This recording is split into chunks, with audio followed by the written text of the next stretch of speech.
우리는 어제 감당할 수 없는 고통 가운데서 무너져 버린 욥이 홀로 쏟아내고 있었던 그의 말에 대해서 좀 살펴보았습니다.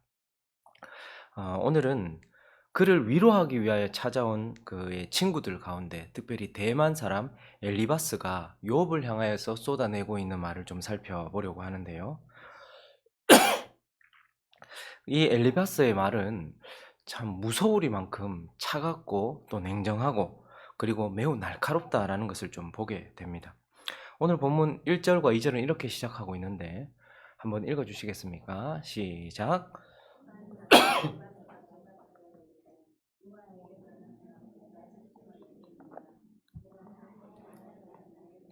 그가 지금 이렇게 말을 시작하는 겁니다. 조금 이렇게 원어를 살려서 와닿게 번역을 한다면 이제 그가 입을 열어서 말하면서 이렇게 말해요. 누군가 자네에게 충고 한마디 하려고 한다면 자네는 귀찮아하겠지. 그렇지만 이제 더 이상 참을 수가 없네. 들어보시게. 라고 이렇게 이제 말을 시작하면서 3절부터 보면 그가 이렇게 말하고 있습니다. 네가 전에 여러 사람을 훈계했지 않느냐. 하나님의 말씀으로 그 규범적 지혜로 훈계했지 않느냐. 그래서 늘어진 자들, 힘 빠진 자들을 강하게 해줬고 넘어지는 자를 말로 붙들어 주었고 무릎이 약한 자를 강하게 했거늘 이제 이 일이 네게 이르니까 다른 사람은 가르쳐 놓고 너는 왜 너를 가르치지 않느냐? 너 지금 이거 뭐 하는 것이냐? 이 욥의 독백을 듣고서 괴로워하는 독백을 듣고서 엘리바스가 지금 그를 비난하고 있는 거예요. 넌 남은 가르쳐 놓고 니한테 이제 이런 일이 일어나니까 너는 그런 가운데서 완전히 무너져 내리고 한탄하고 뭐 죽음을 바라고 지금 이게 뭐 하는 짓이냐? 라고 이렇게 말하면서 6절에 내 경외함이 네 자랑이 아니냐? 네 소망이 내 온전한 길이 아니냐? 똑바로 정신 차려라! 라고 이렇게 말하면서 비난을 하기 시작합니다. 그렇게 그에 대한 비난으로 시작하여서 4장 전체가 이제 욥에 대한 말씀으로 이어지고 있는데 말로 이어지고 있는데요. 여러분 예수님은 특별히 고난당한 사람, 예수님은 죄인도 사랑하시죠. 예수님이 우리와 다른 것은 죄인을 바라보는 시각이 다르다는 거예요. 그런데 예수님은 특별히 고통 가운데 있는 사람, 그들에게 정말로 하나님은 긍휼히 바라보십니다. 고통 가운데 있는 자를 긍휼하게 여겨주십니다. 그리고 그의 고통에 공감하십니다. 함께 아파하십니다. 그래서 그 고통 가운데 있는 그를 안아주시고 품어주십니다. 그래서 예수님이 우리에게도 그러하셨고 고통 가운데 있는 자들에게 그러하시기 때문에 우리에게 그렇게 요구하신단 말입니다. 우리도 특별히 고통받는 자들, 그러한 고통받는 자들을 긍휼히 바라보고 또한 그들의 아픔에 공감하면서 그들을 안아주고 품어주기를 예수님은 우리에게 그것을 원하시고 요구하신다라는 말입니다. 그런데 오늘 이 엘리바스가 정죄하려고 온 게 아니잖아요. 이 고통받는 욥을 위로하기 위해서 찾아왔잖아요. 근데 결국 이 엘리바스는 욥을 사실 안아주기 위해서 온 것 아닙니까? 품어주기 위해서 온 것 아닙니까? 그런데 안아주지도 않았을 뿐만 아니고 오히려 그를 더 깊이 찔러서 고통스럽게 하고 있는 모습을 우리는 보게 됩니다. 그래서 우리는 오늘 본문 말씀에 나오는 엘리바스를 통해서 엘리바스가 이렇게 고통받고 있는 사람에게 무서울 만큼 잔인하게 된 이유가 무엇인지, 왜 이렇게 욥을 잔인하게 대하고 있는지, 고통받는 자를 잔인하게 대우하고 있는지 그 내용을, 그 이유를 살피면서 세상에 고통받고 있는 세상의 위로자로 보냄받은 우리에게 주시는 하나님의 교훈 그 몇 가지를 살펴보려고 하는데, 그 첫 번째, 이 엘리바스가 왜 이렇게 잔인하게 굴고 있습니까? 그 첫 번째는요, 규범적 지혜의 잣대로 욥을 바라보고 있기 때문이에요. 욥을 바라보는 시각 때문인데 규범적 지혜의 잣대로 바라본다라는 거예요. 여러분 우리는 만약에 어떤 사람이 있어요. 그리고 고통당하는 사람이 있습니다. 그런데 이 고통당하는 사람을 향해서 잔인하게 대우하고 있는, 안아주지도 않을 뿐만 아니라 오히려 더 공격하여서 그를 더 죽음으로 밀어붙이고 더 고통스럽게 만들고 있는 사람을 볼 때에 왜 이 사람이 이 고통받는 사람에게 잔인할까? 대부분은 어떻게 생각하냐면 저 사람이 참 이기적이고 뭘 자기가 안 당해봐서, 그래서 그 속에 악이 가득해가지고 진짜 악해가지고 속이 못돼 빠져가지고 참 악하다. 그 속에 있는 악 때문에 저 고통당하는 사람을 잔인하게 대한다라고 생각합니다. 그런데 오늘 본문은요, 우리에게 충격적인 사실을 가르쳐주고 있어요. 엘리바스가 고통당하는 사람을 이렇게 잔인하게 대우하는 이유는 그가 악하기 때문이 아니에요. 그 속에 악이 가득하기 때문이 아니에요. 오히려 뭐가 가득하기 때문입니까? 7절부터 볼까요? 9절까지 읽어봅니다. 시작. 생각해봐라. 죄 없이 망한 자가 누구인가? 정직한 자의 끊어짐이 어디 있는가? 내가 보건대 악을 밭갈고 독을 뿌리는 자는 그대로 거두나니 다 하나님의 입기운에 멸망하고 그의 콧김에 사라지는지라. 다시 7절 한번 가볼까요? 그가 지금 이 고통당하는 사람을, 욥을 잔인하게 대우하는 이유, 안아주지도 않고 오히려 더 찌르고 고통스럽게 하는 이유는요, 그 속에 악이 가득하기 때문이 아니에요. 그 안에 이 규범적 지혜, 이 율법이 강하게 자리 잡고 있기 때문에. 생각해봐라. 죄가 없는데 망한 사람이 어디 있냐? 네가 지금 이렇게 고통당하고 있는 이유는 죄 때문이다. 어디 여기서 네가 지금 뭐 하나님이 어쩌고 저쩌고 그런 얘기를 하느냐? 정직한 자가 끊어진 것이 어디 있느냐? 이건 규범적 지혜가 우리에게 가르쳐준 일반적인 상식이죠. 근데 그게 깊이 자리 잡고 있어요. 그랬더니 또 그가 이렇게 얘기합니다. 악을 밭갈았기 때문에 독을 뿌리기 때문에 그대로 거두는 거 아니냐. 농사의 그 이야기를 하면서 뿌린 대로 거둔 것 아니냐. 그러니 네가 악을 밭갈았고 독을 뿌렸기 때문이다라고 말하는 이것은 엘리바스가 악하기 때문이라기보다는 그가 규범적 지혜의 잣대를 그대로 가지고 있기 때문인 거예요. 그래서 9절을 넘어서 이제 10절을 보시면요.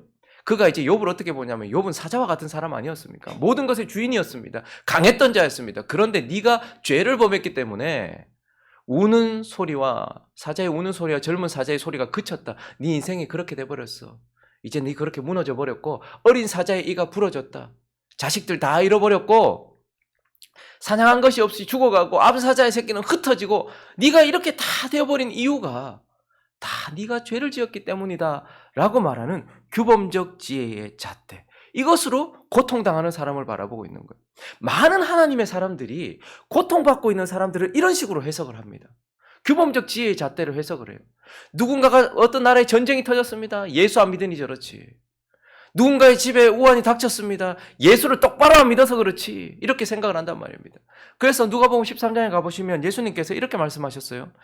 그때에도 이런 일들이 있었어요. 예수님 때에 마침 두어 사람이 와서 빌라도가 어떤 갈릴리 사람들의 피를 그들의 제물에 섞은 일로 예수께 그러니까 어떤 사람들이 하나님께 예배를 드리러 갔다가 빌라도에 의하여서 죽임을 당해서 피를 흘렸단 말이에요. 죽임 당했다. 예배 드리러 갔다가 갈릴리 사람들이 죽임을 당했어요. 그랬더니 많은 사람들이 어떻게 생각하는 거 하니까 대답하여 이르되 너희는 이 갈릴리 사람들이 이같이 해받음으로 다른 모든 갈릴리 사람보다 죄가 더 있는 줄 아느냐? 이 말은 뭐죠? 사람들이 아유 저거 죄 지어가지고 예배 드리러 갔다가 저거 죽임당해.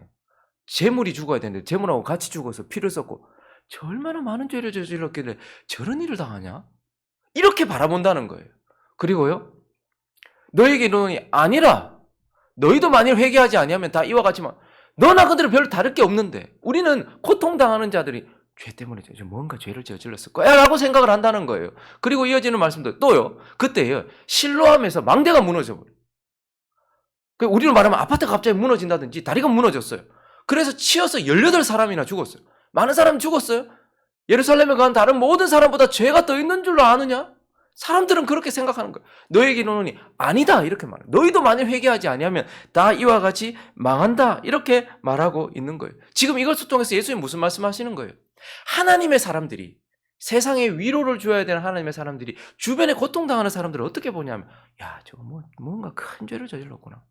그러니까 저렇게 됐지. 야 악을 밭갈고 독을 뿌려가지고 저렇게 됐지. 우리는 이렇게 생각을 하는 거예요. 지금도 우리 주변에는 수없이 많은 사람들이 고통을 받고 있습니다.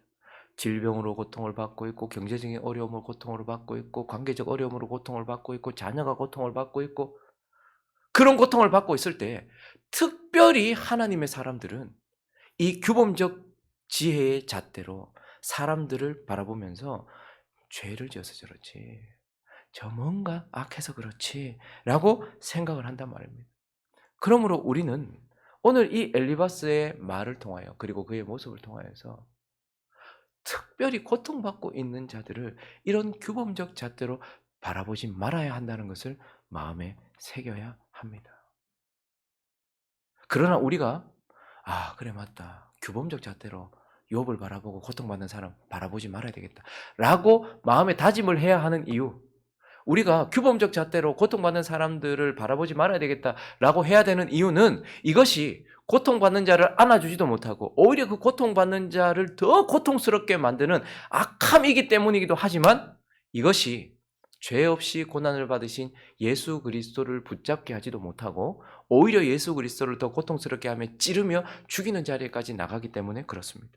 여러분, 사람들이요, 예수님이 고통을 당하셨을 때 이사야서 53장 4절처럼 이렇게 생각을 했습니다. 그는 실로 우리의 질고를 지고 우리의 슬픔을 우리 때문에 그렇게 됐는데 사람들 어떻게 생각했다고요? 우리는 생각하기를 아유, 저 징벌을 받. 야, 뭐 하나님의 아들이라 카더만. 야, 뭐 병 고친 자, 뭐 병든 자 고치고 죽은 자 살리고 뭐 성전을 사흘 만에 다시 일으킨다고 하고 뭐 하나님의 나라를 시작한다고 하더만 저렇게 비참하게 고통을 당하는 걸 보니 하나님께 징벌을 받아 맞고 고난을 당한다 이렇게 생각을 했던 거예요. 예수를 그런 눈으로 보는 거예요. 오늘 엘리바스가 욥을 바라보는 것처럼 예수를 그런 눈으로 바라보는 거예요. 근데 왜 그렇게 바라보고 있습니까? 신명기로 가볼까요? 21장 23절에 있습니다. 시작. 그 시체를 나무 위에 밤새도록 두지 말고 그날에 장사하여 네 하나님 여호와께서 내게 기업으로 주시는 땅을 더럽히지 말라. 나무에 달린 자는 하나님께 저주를 받았습니다. 예수가 십자가에서 죽어가고 있을 때 사람들은 그 규범적 잣대, 그 율법의 잣대로 예수를 바라보면서 저거 하나님께 저주받았네. 아, 저거 하나님께 죄를 지었네. 지금 우리를 위하여 십자가 아래에 있는 우리를 위하여 지금 고난당하고 있는 예수 그리스도를 위로하고 오히려 그를 붙잡아야 될 우리가 이러한 잣대로 예수를 바라봄으로 인하여서 그분을 붙잡고 그분을 이제 내 마음에 품지도 못할 뿐만 아니고 오히려 그를 더 찌르고 오히려 그를 더 죽이는 자리로, 죽음의 자리로 밀어가기 때문에 그렇다라는 것입니다. 그러므로 이 규범적 잣대로 고통당하는 자를 바라보지 말아야 한다. 오늘 우리는 이것을 보게 되고 또 하나, 왜 이 엘리바스가 위로하러 왔지만 위로하며 품어주고 안아주지는 못할 망정 오히려 더 그를 고통스럽게 만드는 잔인한 사람이 되었는가? 그 두 번째 이유는 바로 그가 경험적 지혜의 잣대로 욥을 바라봤기 때문입니다. 오늘 본문은요, 엘리바스가 그 속에 깊이 뿌리박고 있는 이 규범적 지혜의 잣대가 있지만 또 다른 하나가 있어요. 품지 못하는 또 다른 하나가 이유가 있는데 그건 바로 그가 어떤 경험을 통하여 얻게 된 지혜, 어떤 경험이 그에게 가져다 준 어떤 그 사상과 그 생각이 깊이 뿌리박고 있기 때문이에요. 오늘 이어지는 12절부터 보면요, 그가 좀 이렇게 좀 어떤 경험을 하나 했어요. 영적인 체험을 하나 했단 말입니다. 체험을 하나 했는데 어떤 말씀이 내게 가만히 이르렀어. 가만히 있는데 그가 그 가느다란 소리가 자기 귀에 들렸다는 거예요. 이게 자기 경험이죠. 개인적인 경험이에요. 사람이 깊이 잠들 즈음에 내가 그 밤에 본 환상으로 말미암아 아브라함도 그 밤에 깊이 잠들 즈음에 갑자기 하나님이 이게 언약을 맺으시는 그때에 막 두려움 가운데 쌓였던 것처럼 약간 그런 비슷한 그런 영적인 경험을 했던 것 같아요. 그 밤에 본 환상으로 말미암아 생각이 번거로울 때에 막 두렵고 떨렸어요. 막 뼈마디가 흔들릴 정도로 막 갑자기 큰 두려움이 찾아왔던 경험이 있었던 거예요. 그런데 그때에 영이 내 앞으로 슥 지나가는 거예요. 털이 쭉 뺐을 만큼 깜짝 놀랐다는 거예요. 막 귀신이 쑥 지나가는 것처럼 쑥 지나갔다는 거예요. 그때 그 영이 서 있었는데 형상은 잘 모르겠어요. 알아보죠. 이 뭐지? 누구지? 누군지 모르겠어요. 근데 오직 한 형상이 내 눈앞에 있었는데 그때 내가 한 목소리를 들은 거예요. 그 한 년, 내가 누군지는 모르겠어. 막 귀신 같은, 뭐가 막 털이 쭉 뺐을 만큼 무서운 경험을 했어요, 밤에. 그런데 한 목소리가 들렸는데 뭐라고 말했는가 하니까 이제 그 경험 속에서 그가 어떤 생각을 가지게 되었는가 하면 그때에 한 목소리를 들었는데 사람이 어찌 하나님보다 의롭겠느냐? 사람이 어찌 그 창조하신 이보다 깨끗하겠느냐? 라고 말하면서 사람은 더럽다. 라는 음성을 들었다는 거예요. 그러니까 모든 사람이 지금 다 하나님 앞에 더럽다라고 생각하게 되었고 또 하나 19절을 보면 흙집에 살며 지금 우리가 육체에 산다는 것을 비유하는 거죠. 흙집에 살며 티끌로 털을 삼고 하루살이 앞에서라도 무너질 자 너희는 더럽고 추악한 자야 라는 말을 들었다라는 거예요. 그래서 그러한 경험 속에서 엘리바스는 사람은 다 더러운 존재야 라고 생각을 했다는 것이고 그리고 또 18절에 하나님이 또 이런 말씀, 그 영이 그렇게 들었다는 거예요. 영을 통하여서 하나님은 그의 종이라도 그대로 믿지 않는다. 천사라도 미련하다 생각한다. 라고 들어서 그것을 통해서 지금 이제 엘리바스는요, 사람을 바라보는 기준이 특별히 더 고통 속에 있는 사람들 바라보는 기준이 생각이 어떻게 되냐면 저 더러워서 저래. 하나님은 우리를 믿지 않아. 이렇게 생각을 한다는 거예요. 근데 여러분, 체험을 통해서 얻게 된 지혜는 매우 소중한 것입니다. 그렇지만 그것은 자기에게만 국한될 때도 있고 대부분 잘못 왜곡되어져서 우리에게 수납될 때가 많이 있다는 거예요. 저에게는 맞는 말이지만 아내에게는 아닐 수가 있어요. 남자에게는 맞는 말이지만 여자에게는 아닐 수가 있어요.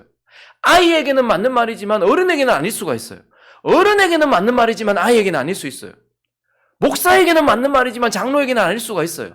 하나님은 각자 개인적. 그래서 어쩌면 엘리바스를 향하여서 하나님께서 더럽다. 너 지금 어쩌면 엘리바스가 죄 가운데 있었을지도 모르고 그래서 하나님은 엘리바스에게 더럽다라고 말했을 수도 있어요. 그리고 또한 엘리바스가 그 한 체험, 하나님은 우리에게 옳은 것을 주셨다 할지라도 부패성을 가지고 있는 우리는 그 체험을 통해서 바른 교훈이 아니라 왜곡된 교훈을 가질 수도 있단 말입니다. 그래서 우리는 우리가 체험한 거, 내가 이 약 먹고 나니까 몸이 확 좋아졌어. 그 다른 사람한테 줬다가 그 사람은 더 나빠질 수도 있고, 내가 이래 해보니까 내가 하나님하고 더 가까워졌어. 그래서 자꾸 그걸 주장하기도 하고, 그런 경험적인 지혜의 잣대로 그렇게 보는 거죠. 그래서 그가 했던 그 경험 속에서 그는 사람은 더러워, 자기한테 더럽다고 말했다는 거죠. 그리고 나를 믿지 않는다고 말했다는 거죠. 그러니까 욥도 더럽고 욥도 믿지 않는다고 생각을 하는 거예요. 그러나 여러분 한번 보십시오. 욥기 1장 1절을 보시면 하나님이 욥에게 뭐라고 말씀하셨습니까? 우스 땅에 욥이라는 사람이 있었는데 그 사람은 온전하다, 정직하다, 하나님을 경외하며 악에서 떠난 자다. 하나님은 욥을 어떻게 보고 계세요? 엘리바스에서 말한 대로 보고 있는 것이 아니고 욥은 깨끗하다라고 말씀하고 계세요. 그러니까 엘리바스의 생각이 틀린 거죠. 거기다가 8절은 또 뭐라고 얘기합니까? 여호와께서 사탄에게 말했어요. 왜 그 많은 천사들 중에 하필 사탄한테 말했을까요? 내 종 욥을 주의하여 보았느냐? 그와 같이 온전하고 정직하여 하나님을 경외해서 떠난 자가 세상에 없다라고 말하면서 사단이 아이고 당신이 그렇게 울타리를 쳐주니까 그렇고 이유가 있으니까 까닭 없이 하나님 섬기겠습니까? 라고 했을 때 하나님이 생각해 보십시오. 그 큰 고통에 욥을 내어놓을 때 예수 그리스도를 십자가로 내어놓을 때 욥을 얼마나 믿으셨으며 예수를 얼마나 믿으셨는지 우리는 알게 되죠. 오히려 욥을 확실하게 믿고 계셨습니다. 네가 아무리 건드려봐라. 욥이 흔들리나? 네가 아무리 손대봐라. 욥이 나를 배반하나? 한번 해봐. 하나님은 욥을 철저하게 믿고 계셨어요. 우리가 하나님을 향한 믿음만큼이나 하나님은 우리를 향해 가지고 믿음이 정말 중요하다는 것. 그런데 그런 자기의 경험에 의하여서 생겨진 그것으로 사람을 바라보는 것. 여러분 우리 교회도 그런 것들이 좀 있어요. 목사한테 하도 상처를 받다 보니까 제가 무슨 행동을 하면 저것 그럴 때마다 나 좀 주의해야 되겠다 이런 생각도 하죠. 그러나 억울할 때도 있습니다.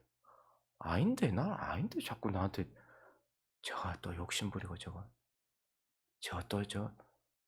그 목사는 처음부터 안 그랬는 줄 아나? 그 목사 처음에 얼마나 좋았는데 시간이 지나가지고 그러면서 그러한 경험 속에서 받았던 자신의 생각으로 저한테만 그럽니까? 아닙니다. 서로가 서로를 그렇게 바라봅니다. 오늘 엘리바스가 그렇게 고통당하는 욥을 품어주고 안아주라고 위로자로 보내받았는데 그때에 그를 안아주지도 못하고 오히려 그를 더 찔러서 고통스럽게 했던 이유는 자신이 경험했던 그 경험과 체험으로 인하여 생긴 그 지혜의 잣대로 그를 바라봤기 때문이에요. 그래서 하나님은 이것을 통하여서 그러한 잣대로 고통받는 자를 바라보지 말아라 라고 우리에게 엄하게 말씀하고 있는 거예요. 그런데 우리가 그러하지 말아야 될 이유는요, 단순히 고통받는 자를 품어주지 못하기 때문만은 아니에요. 이러한 경험적 지혜의 잣대로 우리가 누군가를 바라볼 때에 고통받는 자 품어주지 못하고 그를 더 고통스럽게만 하는 것이 아니고 우리를 위해 고난받으신 예수 그리스도를 안지도 그리고 그분을 따라가지도 못하게 되기 때문에 그렇다라는 것입니다. 요한복음 1장에 보시면 45절에요. 빌립이 나다나엘을 찾아갔어요. 야, 내가 드디어 모세가 율법에 기록하였고 여러 선지자가 기록했던 그 이름 메시아 우리가 만났다. 요셉의 아들 나사렛 예수더라. 이렇게 얘기했더니 자신의 경험, 자신의 어떤 생각, 자신의 체험 속에서 나왔던 그것을 가지고 있었던 나다나엘이 뭐라고 말합니까? 46절에 이르되 나사렛에서 무슨 선한 것이 날 수 있겠느냐? 철저하게 자신의 경험과 자신의 생각 속에서 가지고 있었던 생각이 예수 그리스도를 붙잡지 못할 자리까지 가게 만들었다라는 겁니다. 누가복음 23장에 보면요, 헤롯이라는 사람이 예수를 진짜 보고 싶어 했어요. 왜냐하면 뭔가 신비한 일을 자꾸 하기도 하고, 뭐 유대인의 왕이라고 하기도 하고, 막 죽은 자도 살리고, 뭐 이런 일들을 하니까요. 그래서 헤롯이 예수가 자기한테 빌라도가 보냈거든요. 자기 책임을 떠넘기려고 빌라도가 헤롯한테 보냈더니 예수 보고 매우 기뻐했어요.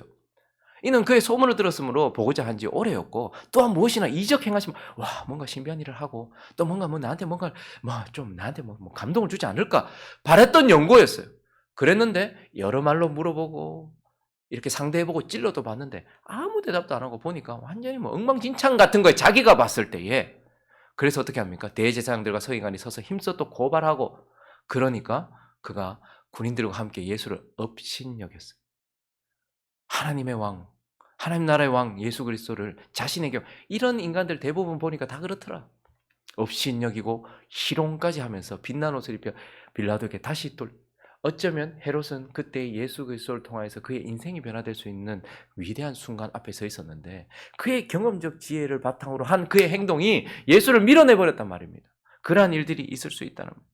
그러므로 우리가 이러한 상황 속에서 하나님 앞에서 경험적 지혜의 잣대로 어떠한 고통당하는 사람을 바라봐서는 안 된다라고 이렇게 우리에게 가르쳐주고 있는 것입니다.